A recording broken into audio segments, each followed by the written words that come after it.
ఉన్న ఇల్లే అతని టార్గెట్. రాత్రైతే చాలు ఏ ఇంటి కిటికీ విరగ్గొట్టి ఏ అఘాయిత్యానికి పాల్పడతాడోనని ప్రతి ఒక్కరూ వణికిపోతున్నారు. ఆ కాలనీల్లో అర్ధరాత్రి సంచరిస్తూ అందరినీ హడలెత్తిస్తున్న ఆ వ్యక్తి ఎవరు? అమ్మాయిల్ని వేధించే పోకిరీనా లేక సైకోనా? కాలనీ వాసులకు కంటి మీద కునుకు లేకుండా చేస్తుంది ఎవరు?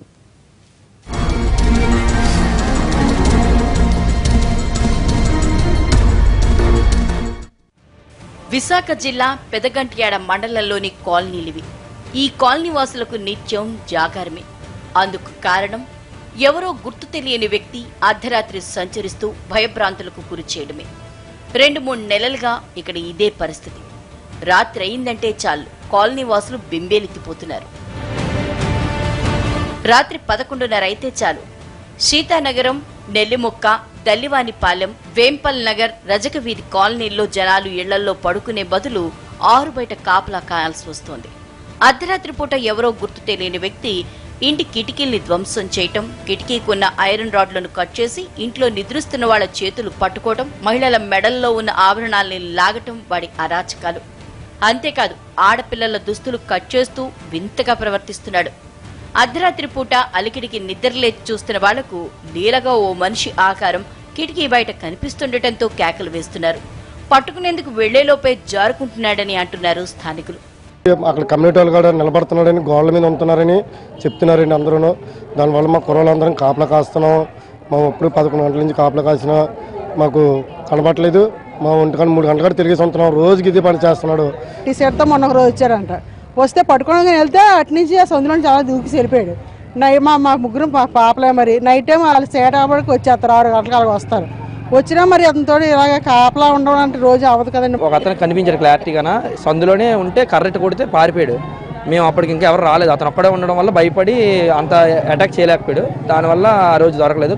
కానీ డైలీ నైట్ టైం మాత్రం 11:30 తర్వాత లైట్స్ ఆపేస్తున్నారు. ఎవరు ఆపుతున్నారని తెలియదు. మొత్తం స్ట్రీట్ లైట్స్ అన్నీ ఆగిపోతున్నాయి. మేము కాసినా సరే ఆ స్ట్రీట్ లైట్ ఆగిపోవడం వల్ల మాకు ఎవరు కనబడట్లేదు. అందరూ పడుకున్నాక అర్ధరాత్రి సమయంలో వస్తున్న ఆ ఆగంతుకుడు ఎవరో తెలియక జనాలు భయపడి చూస్తున్నారు. డబ్బు నగలు దోచుకోవడానికి వచ్చే దొంగ అనుకోవటానికి ఎవరింట్లోనూ పెద్దగా పోయింది ఏమీ లేదు. ముఖ్యంగా ఆడపిల్లలున్న ఇళ్లల్లోనే ఇలా జరగటం అమ్మాయిలున్న తల్లిదండ్రులకు నిద్ర లేకుండా చేస్తోంది. ఆ సైకో ఇలా ఒకే ఇంటిని 2 సార్లు టార్గెట్ చేయటంతో ఆ ఇంటి పెద్ద ఆయన ఆసుపత్రి పాలయ్యాడు. అర్ధరాత్రి కాలనీలో సంచరిస్తూ ఎవరికి నిద్ర లేకుండా చేస్తుండటంతో ఇది ఖచ్చితంగా సైకో పనే అంటున్నారు కాలనీ వాసులు. ఆ తండ్రి భయపడిపోయి మరి అంత ధైర్యంగా ఎవరుంటారండి? అతను చెయ్యి పట్టుకొని అమ్మాయిని లాగాడట. లేకపోతే మరి అతను కర్రతో కుట్టాడంట కూడా. చాలా భయపడిపోయి ఇప్పుడు టెన్షన్ పెట్టేసుకుని హాస్పిటల్లో ఉన్నాడు. అతను చేతికి అందిన తాళ్ళు కూడా అందుకోపోతున్నాడు. మరి వాడు బంగారానికి వస్తున్నాడో, ఇంటి వస్తువులకు వస్తున్నాడో, మరి పిల్లల్ని ఏమన్నా సైకోలాగా వాడు ఏమన్నా బిహేవియర్ బాగోలేదు. ఆడపిల్లలు ఉన్న ఇంటికే ఎక్కువ వెళ్తున్నాడు సార్ వాడు. తమ కాలనీలో జరుగుతున్న తంతును పోలీసులకు ఫిర్యాదు చేస్తే జాగ్రత్తగా ఉండమని సలహా ఇచ్చారే తప్ప పట్టించుకోలేదని వాపోతున్నారు. ఆగంతుకుడు 1-2 సార్లు తమకు తారసపడినప్పటికీ అదే సమయంలో స్ట్రీట్ లైట్స్ ఆర్పేయడంతో తప్పించుకుంటున్నాడంటారు.